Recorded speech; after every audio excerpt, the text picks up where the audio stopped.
All right.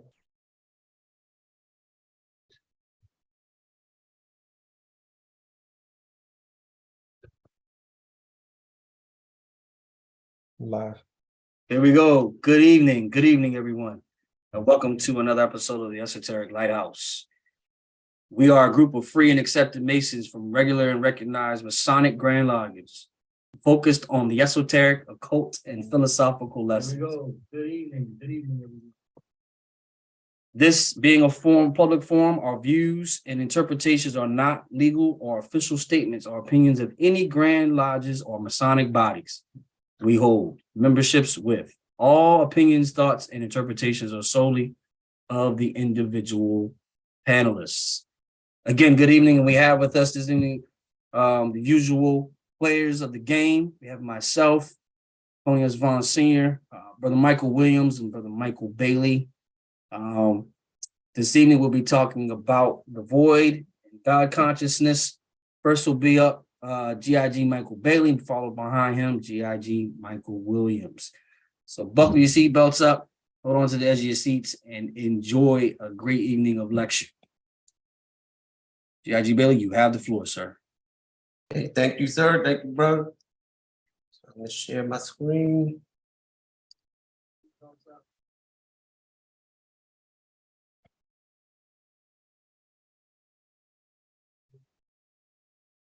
And that y'all see that screen?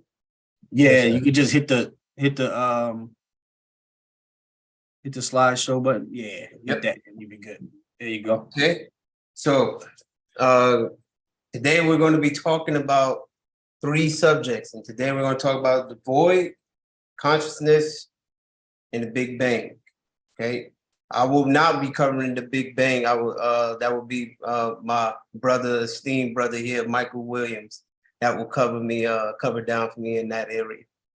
Again, this is brought to you by the Esoteric Lighthouse, presented by myself. So the agenda. Okay, what is it? Okay. All right. So on the agenda tonight, a couple of topics I'm gonna cover. This first one, I'm gonna start off with what is the void? Void of the mind, which is in 3 stages. Living in the void. What is consciousness? Consciousness in a non-organic world. And that should have been taken off, and that's how I would end from there when I'll be going in a beginning. Right. So I'm gonna just start off with what is the void? The void is a vacuum, an infinite space in which moved an infinite number of atoms that made up being, i.e., the physical world. These atoms are eternal and indivisible, absolutely small, that their size cannot be diminished, hence the name atom or indivisible. Absolutely full and incompressible, as they are without pores and entirely fill the space they occupy. In a homogeneous, differing only in shape, arrangement, position, and magnitude. But while the atoms does differ in quantity, differences of quality are only apparent owing to the impressions caused by the senses by different configurations and combinations of atoms. And this comes from the Britannica.com. So basically, what the void is just infinite space, consisted of atoms being made up into being, again, our physical world and what we actually see. So the void of the mind, right? To understand where the void comes from, you need to understand 3 basic levels of human existence and how they all relate to each other. Stage 1, childhood. And if you pay attention to what these 3 stages are for us, for the audience here that has from whence you came, this might sound a little familiar to us for our fraternal members here on the call, or here that's watching live. So stage 1 is childhood, which is wholeness. In the early stages of our lives, the gap between our realness and our ego is minimal, even non-existent in our preverbal states. And so the inner and outer worlds are aligned. Children are spontaneous and connected to the world around them as a result of this spontaneity. They act on instinct and intuition, and they are free of fragmented internal barriers that adults pick up because of their conditioning. I want you to pay attention to that word, conditioning. Stage 2, unreality, fragmentation. At some stage in our lives, we become disconnected from our state of wholeness for a number of different reasons. Firstly, we go through biological changes which make us aware of ourselves as fragmented or independent bodies. And we project this fragmented independence out into the world around us. Secondly, we go through psychological changes and start to build a self-image or ego for ourselves that allows us to stand out or differentiate ourselves from the rest of the world. And thirdly, we go through social conditioning processes where the world teaches us to become something besides what we are in reality. Shame, trauma, guilt, usually. And this is the main source of our conditioning. And here's where we begin. That's where, television, things that we've grown up to, certain things that we learn by the things that we watch and music that we hear. The consequence of this all is that we end up wearing a fragmented mask that takes away from our reality and our wholeness eventually. We think that we are the mask and forget that we put it on. This mask takes away spontaneity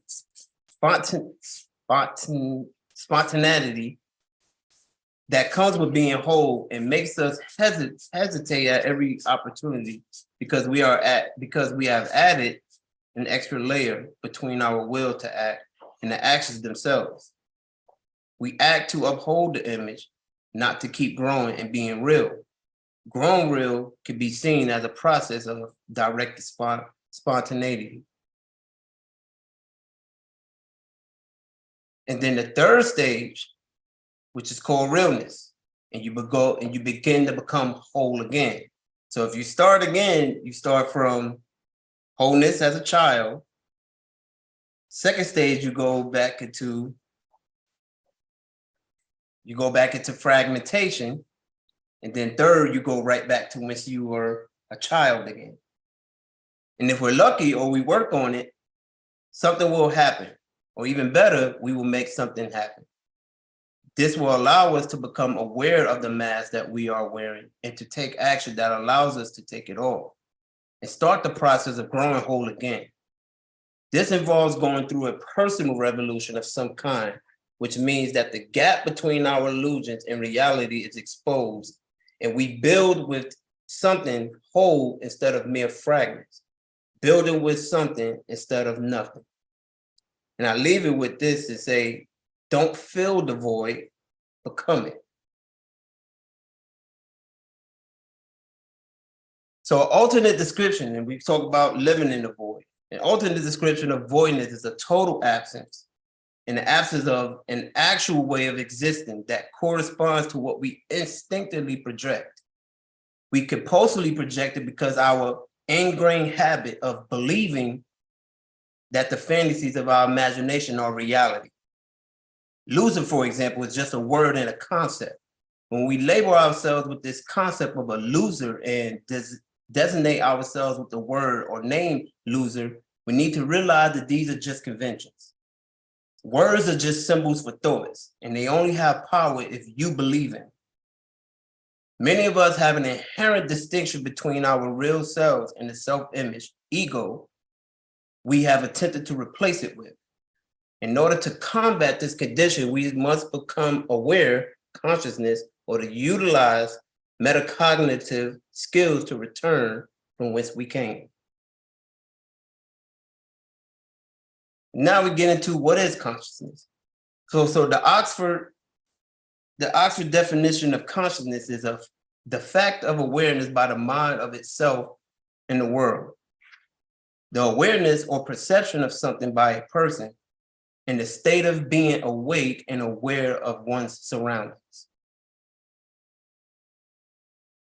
According to Thomas Nagel, 1974, consciousness is what it is like to be something. Yet science and philosophy, including religion, have yet to give a final answer to what consciousness is. In everyday life, there are two contrasting events which inform our understanding of the term consciousness.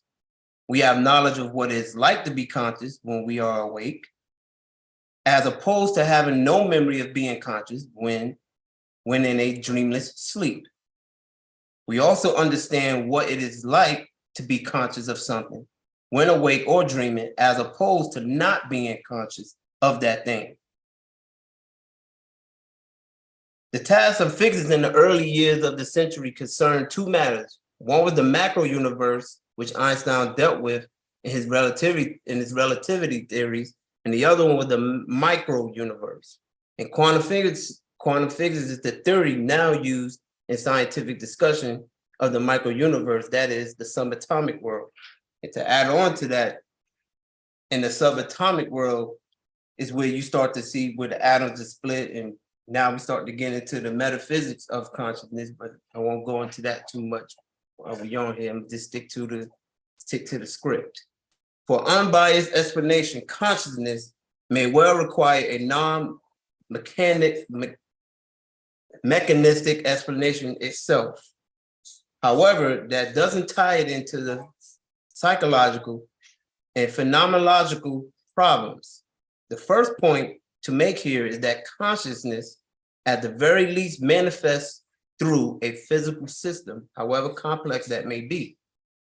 The second point is that the formal description of the quantum physics must consider the information gathering system as one of its terms. Again, quantum physics is the theory of knowledge, the knowledge we have of the world. And the third point, and this is the one with the phrase that will be most familiar to you, is that in the orthodox explanation of how one gets from the quantum description, which means the macro, quantum just means to the smallest degree, or the smallest unit of measure. So when you hear the word quantum, quantum just means the smallest unit of measure. It's not a difficult word. So we hear the word quantum, it means breaking it down to the smallest or to the source. So from the quantum description of the microphysical quantum world, with all its associated anomalies, in the macrophysical classical world, with its consistencies and stability, one must go from a condition containing all the various potentialities, void, inherent in particular atomic system, to the one actual event that occurred on the making of the observation. We must get from a set of superimposed states that exist in potentiality to the actual thing which manifested. This is the quantum collapse, the collapse of the state vector, and the process of something coming from the potential into the manifest. So taking nothing into it becoming something. The quantum collapse is the observational act. The physical experiment involves a conscious decision, at the very least, as to what experiment to do. Now we go break it down into the consciousness of a non-organic world. The consciousness enables existence in a threefold way. Its trinity is recognized long ago in the science of Sakhya, and its name Guna.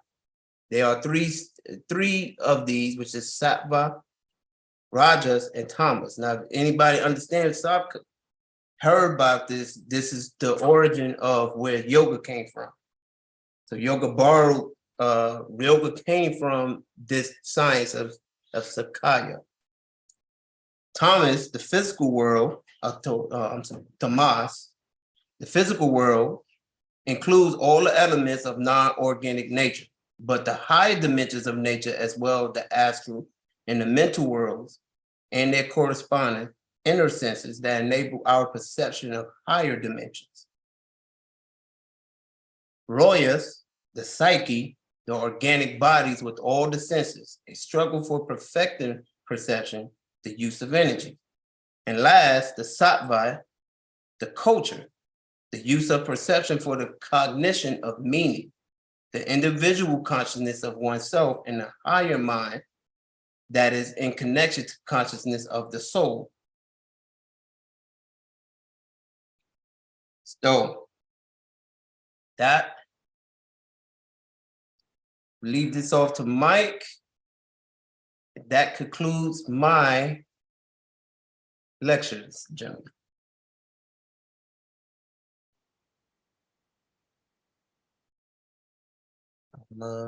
Stop the share.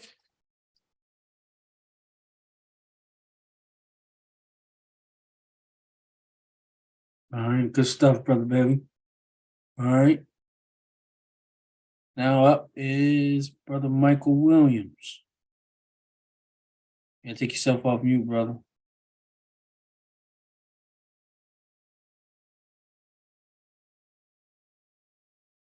And as we begin to transition into our next speaker,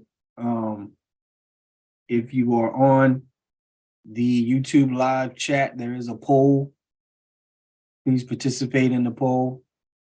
It would lead us to our question and answer session as well. If you have any questions you want to put in the chat, please do so. You can add it. If you're not on our YouTube live, you can add it to our Facebook page. We're always welcome to a conversation about some of our topics. All right, Mike, you ready? Yes, sir. Can you see my screen? Yes. Can y'all hear me? Good to go. All right. Yeah. So round 2 on void, consciousness, and the Big Bang. So my big brother Mike, GIG, Mike Bailey, Michael R. Bailey hit it home with that one. I'm gonna come down with round 2. We're gonna go in a little more in depth on this. And what I mean by in depth, we're going to explore these topics a little bit further. Give me a second. All right. So here's my agenda.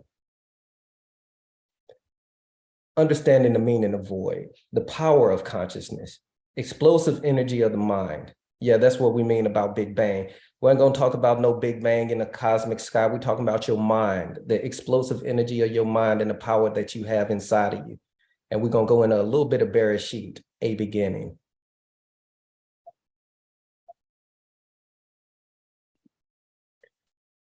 Understanding the void. Nothingness or void in mysticism and religion, a state of pure consciousness in which the mind has been emptied of all particular objects and images, all the undifferentiated reality, a world without distinction of multiplicity or quality or reality that is empty mind reflects or manifests. The concept is found in this concept is found in most Eastern traditions of particularly from the Upanishads into Buddhism. Sunyata in Buddhist philosophy is the voidness. This constitutes ultimate reality.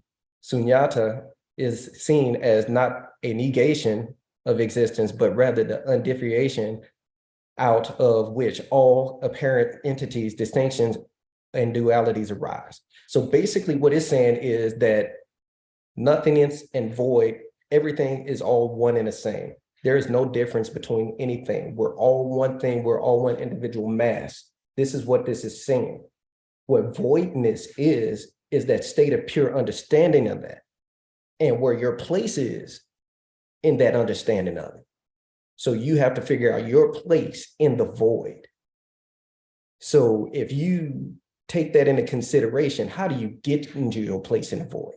We're going to deep dive into that. The natural state of the mind is receptive, still, silent, like a deep, calm ocean. When the mind is empty, all of the kinds of thoughts, when the mind is quiet, when the mind is silent, when the mind, we receive new ideas. That is real, and which is the illumination within the void, called the illumination in the void. No thing is separate within the void. Everything is one and the same. Again, Illumination happens within a void. Your mind happens within a void of emptiness and silence. You got to calm your mind in order to understand the void of silence, the void of life, and the void of reality. Everything has a void. Three things must agree: void of silence, void of life, and the void of reality. Void and meditation. The void is uncomfortable and the darkness is scary. Let me say that again. The void is uncomfortable and darkness is scary.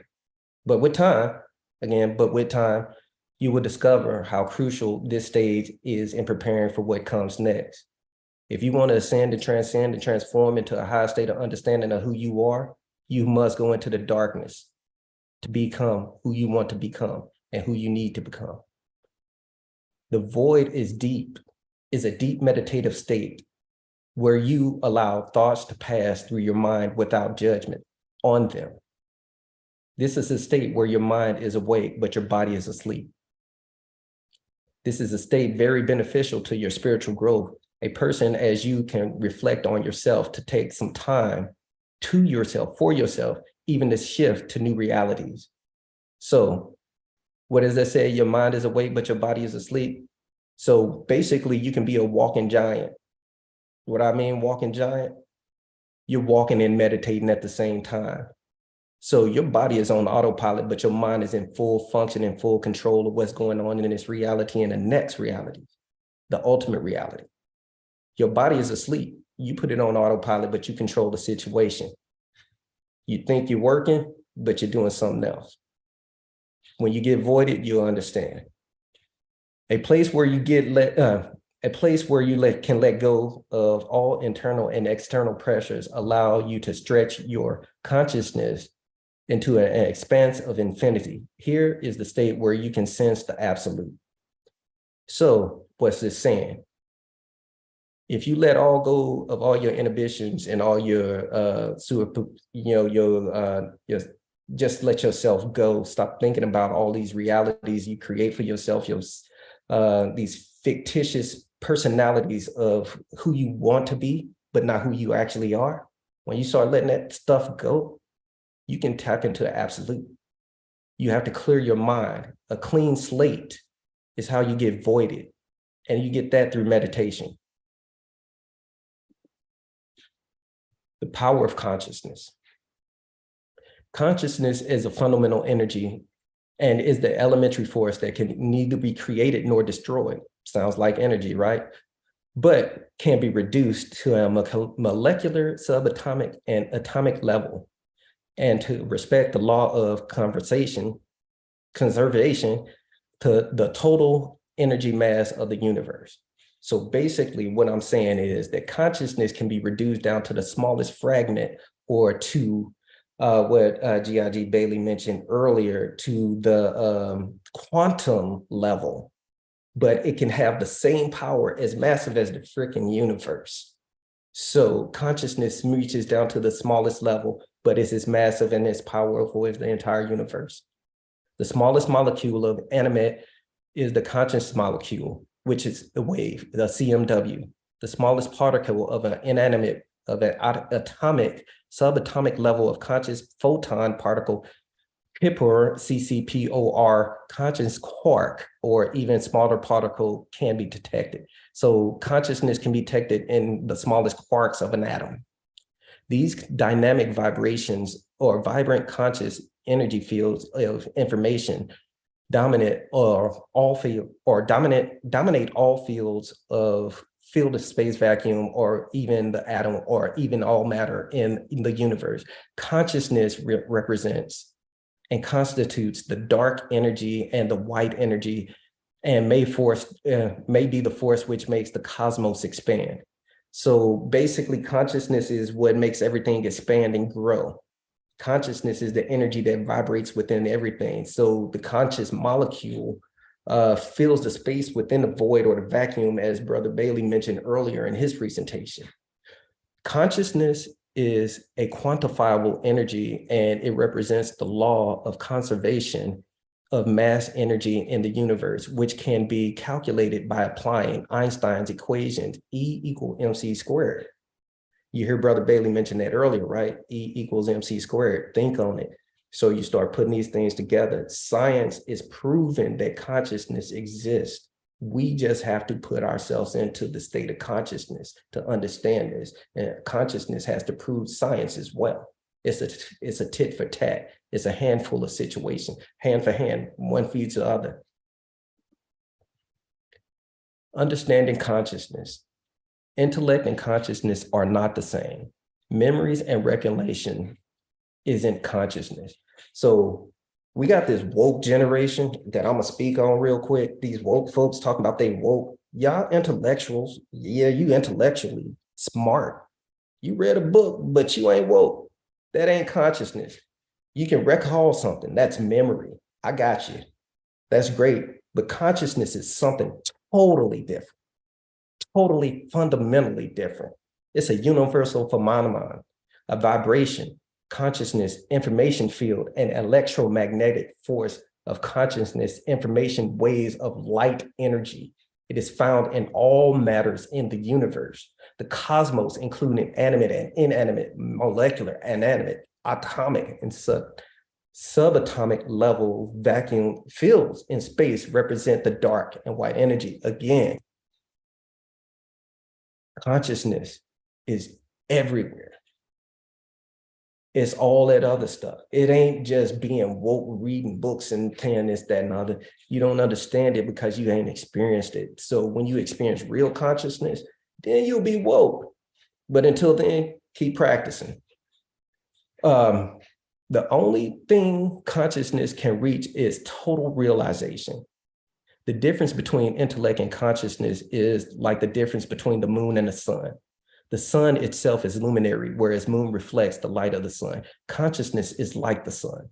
Intellect is like the moon. But the moon, we ignore the original light of the sun. We call it sunlight, reflect the moon by the moonlight only. So we call it moonlight, we call it sunlight. You're not really looking at the sun and gazing at the sun. You're not really looking at the moon and gazing at the moon. You're reflecting and you're absorbing that light energy. So when you actually gaze at the sun and you actually gaze at the moon, consciousness will awaken you if you understand how to do it. And it comes through a practice. And that comes through awareness. You got to have faith. You have to have spirituality. You have to meditate. You have to practice. You can't just read a book. You have to live a life. I'm going to say it again. You cannot just read a book. You have to live a life. It reflects light consciousness. It illumines the body and the mind. The subterranean consciousness remains concealed. Therefore, we grow attachment to a body and a mind. We find our existence in them and we forget our real nature as consciousness. What am I saying? You go on YouTube, or not YouTube, but Instagram, Facebook, all that stuff. You looking at these things, check me out. You forgot who you are. You forgot your real nature because you're trying to express your body and your mind to other people, but not to yourself, not the ultimate reality of your own consciousness. Our reality is that we are infinite consciousness. We are a substrain of the entire universe. It is the ego which takes birth in a sheath of intellect and which makes us forget our real nature and makes us live in the trap of a body and a mind. Let your ego go, understand who you are, and get out of your mind and your body trap. Consciousness and intellect. Intellect is a mirror. The mind reflects the pure consciousness. Here, the word pure means without objective reality. The mind is always of a scalar nature. In contrast to this, the intellect is decisive. The discriminating and discerning faculty of the mind is called intellect. Intellect helps cognize. Cognize is the possible only in the presence of consciousness. Thus, intellect depends on consciousness. So what am I saying? All y'all smart folks, if you don't have the conscious understanding of what you're saying, your intellect is hopeless. All that talk is just talk. So stop talking until you get your mind right. You got to go into a certain practice and you got to do certain things. You got to use your intellect with consciousness in order to be able to present, in order to understand, in order to be able to talk this stuff. Basically, what I'm saying is you got to look in a mirror. It is a chamber of reflection that you have to go into. Your life has to become a meditative practice. You have to meditate and you have to practice 24/7. You have to be in a chamber of reflection 24/7. If you are not, you will never become pure. You will never be able to put your consciousness with your intellect. The power of consciousness. The power of consciousness refers to the ability to conceive and act on, then execute the intention and the idea to present in the mind. The power of consciousness is the philosophical and metaphysical concept that refers to the idea that the mind or the consciousness has the ability to shape reality through power of thought and intention. The consciousness is the fundamental aspect of the universe and has the source of all reality. Consciousness and energy are not the same. Hold on, let me go back. The power of consciousness. What am I saying? Let me get into that Big Bang a little bit. So what I'm saying, in the power of consciousness, if you put your mind, will, and intent into whatever you say you're going to do, if you say you're going to happen, you make it happen. Don't back down. If you turn around, you turn like Lot's wife and turn to a pillar of salt and you die. You become your problem. You become your worst nightmare because you become your own hell, because you are uncertain about what you want to do. If you're a man, man up, see it through. Follow through with all your tasks. If you're a woman, you say you're a woman, be that life. Don't become that person you say you wish to be, because wish is like a fit, it's a dream. Don't dream, become reality, because this reality is yours to create. You are a creator. Create. Consciousness and energy are not the same. Energy feeds the being, and being feeds consciousness. Consciousness then finds an ability to analyze, rationalize, and act accordingly. Such action then propagates forward as new energy.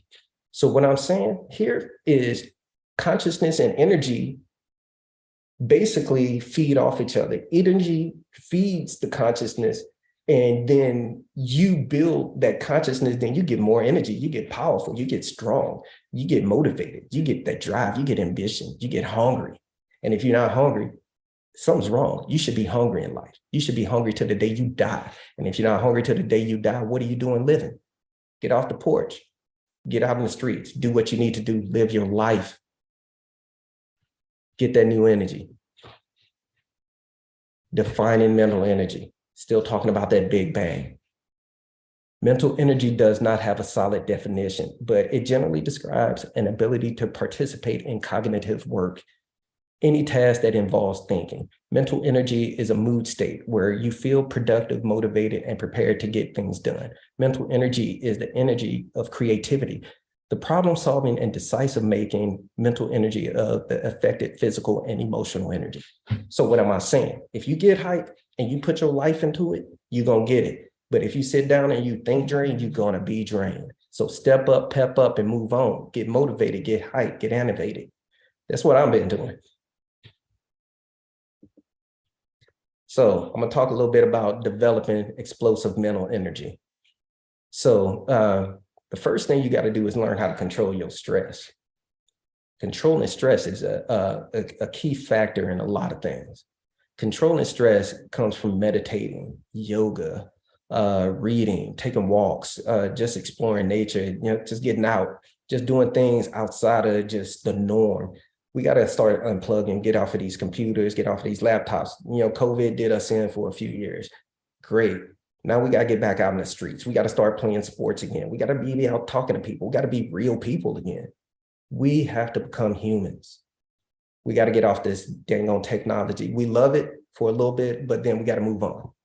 So next, lighten your load. So if you got a lot on your plate, you need to start building you a schedule on how to move all that stuff off your schedule. Start lightening your load so you can control your stress, so you can have more time, so you can have more mental energy to become more focused and aware of who you are.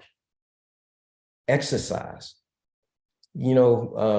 I'm crazy about exercise. I exercise every day. I'm up at 4 o'clock in the morning. I'm insane with it. So you don't have to be like me, but do something. If it's walking 5-10 minutes, just go out, walk 5-10 minutes, get moving, get your body moving. Your body needs endorphins. Those endorphins get you pumping, get you regulated, get your body moving. Get your blood flow, get your mind right. Regulate your sleep. If you're not sleeping, get more sleep. If you're sleeping too much, sleep less. Because if your body is out of tune with your sleep, you get groggy if you have too much sleep. You get groggy if you have too less sleep. That means it's a complicated day either way. So if you balance your sleep and manage your time, you're able to do these things, and you're able to control your stress. Eat for energy. What do I mean by eat for energy? Lately, we've been on this kick for eating for taste and flavor. Yeah, I love taste and flavor too, but taste and flavor is going to do us in. But there's a key to that. You can eat all you want, but you got to fast. Fast for mental energy, mental strength. Fasting does wonders for the body and does wonders for the mind. I'm not saying this that you have to do what I do. I'm just saying new things and new practice, holistic ways of thinking. This is why we get explosive energy. This is how we develop ourselves. And guess what? Drink water. Final key, drink water. Water is the fundamental body building block of life.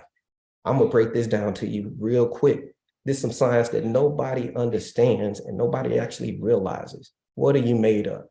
People say, I'm 90% water, I'm 75% water, I'm this water, I'm that water. Guess what? No, you are 100% water. Guess why? From the day you were born from a liquid. That liquid turns into a calcified state. That calcified state becomes bone. Yes, bone is nothing but calcified blood. Everything that goes through your body is nothing but water. You're nothing but water. Blood is water. Think on it. Love yourself, love your water. Bereshit, in the beginning, is to generate or to create. Every conscious being is a creator, and a human being that has the ability to recognize our connection to the universe or the grand architect of the universe, whichever one you choose to be. Some say it's the grand architect, some say it is actually the universe itself, however you prescribe. We are here to create our ultimate reality. Our purpose starts when we go into the darkness of our own mind, and here is where the truth lies. The gates of your reality won't open to your perfection until you face yourself and your fears. All right, this concludes my presentation, and I hope y'all enjoyed what I had to say. Oh man, you guys hit us with a lot of information. Awesome stuff, man. Awesome stuff. Maybe we should have took a pause in between so we can digest. That was a lot of information, guys. Thank you. I appreciate you, Brother Bailey and Brother Williams. You guys talked about the void in existence. Is the void similar to the nothingness or the absence of everything? There is no nothingness and there is no everything. It's all one and the same. That's what we've been saying. Correct. Okay. It's only balance and equilibrium. That's the sum Cause and total of all effect. things. Cause The and sum effect. total of all things is balance and equilibrium, nothing else. Okay. How would we, then when we talk about the consciousness, if someone asked what is the origin of it, what would be the answer? The origin of consciousness is consciousness itself. It has no origin. Correct. It is existence. It has no origin. Okay. It can neither be created nor destroyed. It is just like energy. Energy and consciousness are like brother and sister. They are hand in hand. Some would call it, if you look at the tree of life, they would call it Abba and Haima, or Boaz and Jachin. Consciousness and energy. Male and female, but they transition roles at times. So they're passive and active, but it depends on what nature you're using the energy and you're using consciousness. Sometimes consciousness uses energy, and sometimes energy uses consciousness. So you have to be bipolar in nature. You have to be able to flip roles and switch positions. You can't be on one side or the other. You have to be able to know how to use light and dark. If you think about it, right? thought, will, and action is what got us here. And if you understand that consciousness is how two of your parents even got together to even create you in the first place. Exactly. And that is So if that you same active and passive energy, that same, you had Same something that energy. had to go into the void and to pull out something in the void to create new life. We created a new reality, that the reality is a child. Huh. So when we look at When energy, people- so go ahead. you know, I'm gonna get a little funky on y'all, right? So do you know what a fallen angel is? We've heard of it in the I just Bible. found out what a fallen angel is today. A fallen angel is a father who gives birth to a child. Yes. All men are fallen angels, bro. It's amazing, ain't it? But when you research and you understand this, and you put two and two together, you find out that all men are fallen angels because you see women and they are beautiful. Think on it.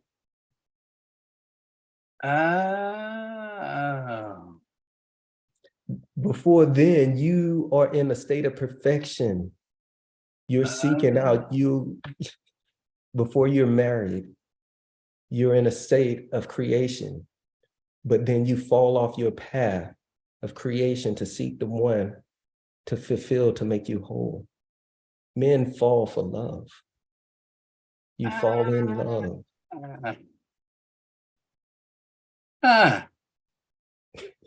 Then you become a father. A fallen angel is nothing but a father, brother. Interesting. Huh. We're gonna Okay. learn today. Bang in the building. Oh, yeah. I mean, that kind of makes sense because we Start we reading are the the book of ones that- Enoch. huh? Read the book of Enoch. Right. We are the ones that give life. Yes, Because we sir. have life within us. It's literally what the meaning of what we have. Exactly. Ah, Men are the thought. We are the thought. We're the seed Yeah. carriers. right. Huh. We are the thought. It takes thought, will, bring it And together. action. The action. Correct. In action. Huh. Three must agree. That's right. That's why you Thought, see word, three action. all the time.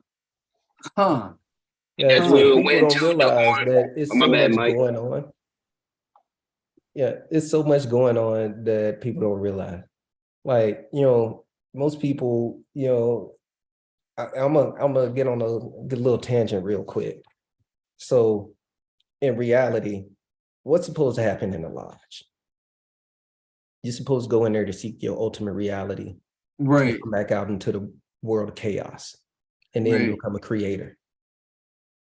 So while you're in the lodge, you're seeing three phases of the sun. Those three phases of the sun always change position. They're never the same person in charge, right? Right. So why aren't we doing that in reality? Huh. That's one. Then two, we have a lot of people who complain about going to the lodge and say that they can't find what they need, right? You go to the lodge, you find brothers. You find two brothers that are just like you. Then you three, you become a lodge mentally. And y'all start building mentally. One of y'all become worship master, one of y'all become junior warden, one of y'all become senior warden, and not all at the same time. Y'all change positions. And you do that throughout masonry. Y'all got to start growing. Y'all got to start growing, And stop sitting up here talking about, hey, I can't find this in masonry. It's there. The brothers are there. Start looking for your brothers. Build you a lodge in your mind and mental. Don't have to be a seat. Stop chasing seats. Chase friends. Chase relationships. Build networks. Communicate with each other. Get off the bench. Stop being a bench warmer chasing seats. I'm going to say it again. Stop chasing these seats. There you go. Stop chasing these seats. Stop chasing these seats. Chase friends. Chase relationships. Yep. And then if you understand that, like, When you start understanding what I'm saying, you'll start understanding Masonry. When you start researching and reading these books, stop reciting and parroting these books, you'll start understanding where I'm getting at, what me and Brother Bailey getting at, what Brother Coney Vaughn's getting at, what Brother Earl Simpson getting at, Brother Steve Barry getting at, what Brother Chris Leonard getting at. When you start seeing this stuff, you will understand that it's powerful information behind these books in Freemasonry. Use your mind, expand your consciousness, expand your awareness. And it comes through building relationships with other brothers. Start thinking, start building a network, start researching together. You have to research together. Don't go at it alone. That's your other problem. A lot of y'all going at it alone. Build your network. There's Right. always two. There's always going to be a S-dub and a J-dub. Yes. And they can switch at any time. Yes. And that's not just you always happen to be in the East. Sometimes it takes for your brother. He might have to be in the East for you this time. And you might have to be the strength. But together to bring the beauty of everything. That's what it means. Yeah. It's the residual effect of wisdom and strength. Yes. So That's if you what it's understand about. that, correct. That's what And it's you about. want to be in that middle pillar. Yes. That's where you see what? You see the G. That's where you see the G. Right in the middle of the middle pillar. Equilibrium. It's in the Balance and equilibrium. equilibrium. That's in the equilibrium. Right. Most of us try to avoid and devoid ourselves from reality. You hear it said devoid. Yeah. Oh. Right? Because Wow. if you understand, everything started in darkness. It started there first. Even when you go back to bed tonight, guess where you're going back to? Right. You're going back to darkness to All right. replenish yourself again. I'm about to take this question real quick. It says, do we only experience one consciousness during times of shared experience or events? No, you experience your own consciousness, that ultimate consciousness where, that collective consciousness bullcrap. Yeah, I'm gonna say it's bullcrap, because collective consciousness where we all experience the same thing and we all become one is false. The collective consciousness is something else. It's more like an encyclopedia or a Rolodex of information. That's what a collective consciousness is. Right. Multiple experiences happening at the same time. Yeah. Multiple experiences happening at the same time. Yes, those are viewports, those are portals, those are gates of information being received. How that information is received and received and translated, is dependent on the individual. So the individual may take that information as positive or negative, or it depends on their level of fear. And I'm gonna say it again, fear. Right. If you have fear of something, if you see some information, you're gonna immediately react a certain way to it, or you're gonna discard it. So, and that's based on basically how we were brought up.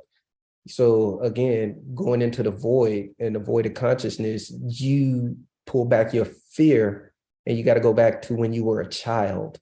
Explore everything inside of your life when you go into a meditative state to be able to pull out what made you fear things, what made you get anxious, what gave you anxiety, what stressed you out, what hurt you, what burdened you. And now you're an adult and you're age 44 going on 45, and you're sitting up here, hey, what's hurting me right now? You really got to go back into the darkness, and you really got to go back to when you were a kid to be able to understand this. And sometimes it hurts. Sometimes you'll cry. Sometimes you'll want to hit yourself and be like, man, I made some stupid mistakes. But guess what? It's all good, because what? You build in you. Only way you can build you is to go back and decrypt yourself. We got all these coders these days decrypting in the universe, trying to decrypt and fly all this stuff in the computers, but they're not decrypting their own mind. They want to decrypt everything else, but not decrypt themselves. What does it say on the Temple of Delphi? Homo no se te ipsum, Man, know thyself. So Yeah. What is Freemasonry supposed to be teaching? Knowledge of self. I won't go too high into the degrees that explain it, but certain degrees tell you that this is about knowledge of self. You have to go and explore this yourself. right. Ain't nobody gonna hold your hands. So stop looking for a handout or waiting for somebody to give you a hand for yourself. Right. How am I gonna develop another man's soul? I can't develop your soul, Coney. You can't. I can't develop Mike's soul. I can't develop none of these brothers' soul. So why are you all going to the lodge and asking for these brothers to develop your soul? Stop doing it. Get off the bench. Y'all being bench warmers. You go to the lodge for information. You go to the lodge to these brothers for advice and guidance. Right. Don't go to these lodges to, for, hey, you didn't make me who I'm supposed to be. I'm tired of hearing that lie. You didn't make yourself who you were supposed to be. Masons are men. Grow up. Right. Y'all know who I'm talking to. If it's you, check yourself. Regulate yourself. Because you ain't got it, get out of it. I'm coming for all y'all. I'm telling you, I ain't playing this year, man. I'm coming from all. So if you ain't about it, you need to get about it. Freemasonry is not for punks. It's not for games. It's not for playing. It's a whole total different reality. And it's a whole total different understanding. It's a men's club, yes, but it's for gentlemen with knowledge and understanding who are wanting to go out and who want to strive for society, who want to better for people, who want to better for everyone, not just for themselves, not to just look good with an apron in a parade. Great, we look good in aprons and parades, but what are you doing for the people for real? Come on, let's do better. We got to do better as a fraternity and a whole order. We can't do the same tap and dance no more. I'm tired of it. Yeah. When you were speaking about the actual experiences from multiple perspectives of a consciousness and awareness of a reality, but a single consciousness, I was thinking about a particular concept of light being emitted through a prism or a fourth dimensional object and creating a prism or an array of colors. We always see the triangle and the colors, and we see that, of course, that's refraction and things like that. That's a perspective. But when we look at it from a more practical sense, that prism is an object that's taking that energy and bending it and shaping it and causing it to be distorted to show various variations of frequency that we call color, because that's what our eyes would perceive and our brain interprets. But then when you look at the consciousness and the void from that light through whatever object of our reality may be, we can see different aspects or different things or multidimensional experiences from that one single source going through multiple objects, i.e. our human flesh. Right. In an experience on Earth, right? Right, correct. So the way, what you're seeing, that prism is basically, all right, I'm going to a little bit of Kabbalah. So if those who are viewing, if you're looking on the left side of the screen and you see under above the ELH, what you're talking about, that prism is that top three Sephiroth. That's Keter, Hokmah, and Binah. That is knowledge, the crown, wisdom, and understanding. And between there is another hidden Sephiroth called Da'at. So there is your prism. So the light you receive, it comes from a place called Ein, Ein Sof, and Ein Sof Or. That is the rainbow or the covenant of the Lord coming into that prism, then refracting down the tree into the remaining Sephiroth. So those middle Sephiroth, not the bottom one, but those middle Sephiroth right there, including Da'at, represent the 7 days of the week. And the beginning, which is Genesis, in the beginning, in the 7 days. So that's all those 7 Sephiroth right there in the middle. Their Malkuth is the fundamental or the final principle of that. And that is us or man or existence or the ultimate reality of consciousness coming from the top 3 Sephiroth all the way down into the bottom. Wow. And what we do is our day-to-day is that ultimate reality. We're taking that same energy from the bottom of that Sephiroth and bringing it up. We're supposed to bring that energy back up to the consciousness of awareness, but guess what? We've been feeding it garbage, so we go back down the tree, and it's a negative tree called Kleep Hope under us that has all the negative energy and all that negative connotations and stuff that we receive, basically the crap that we put in ourselves. Right. Huh. Interesting.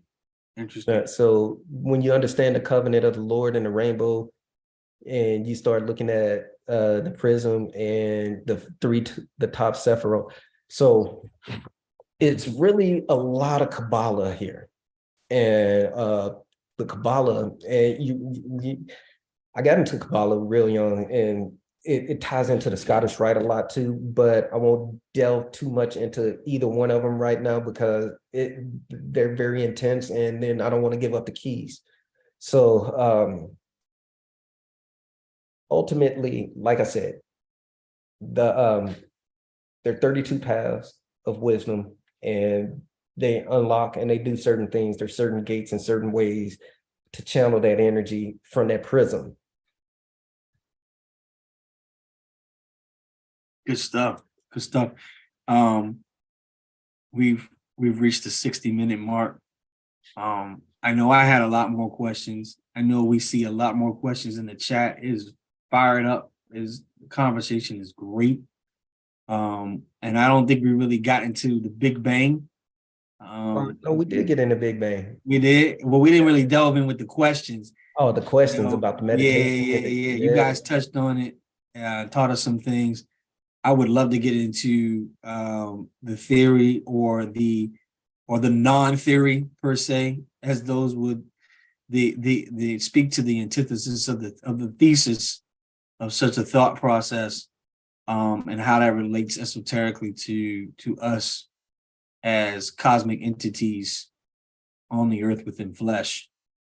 And now that I know that I'm a fallen angel, walking on earth, that is something that has blown my mind. Wow, dude. So now I got to go back to the lab because G.I.G. Williams just blew my mind, man. No, good stuff. Yes, sir. So next month, we're looking to have a guest on our show. Topic will be determined. It's going to be a momentous surprise. I think a lot of our guests, our viewers would enjoy this particular individual. So we're going to work through all the channels and the particulars and plan this really well. And I look forward to next month as well. Thank you, Brother Bailey. He had to cut out. We thank you for visiting us as a panelist, but as well as a lecturer tonight to give us a great lesson. And then follow behind him, one of our founders and presidents, and our lecturer, our own Brother Michael Williams. So good night, everybody, and be well. Thank you.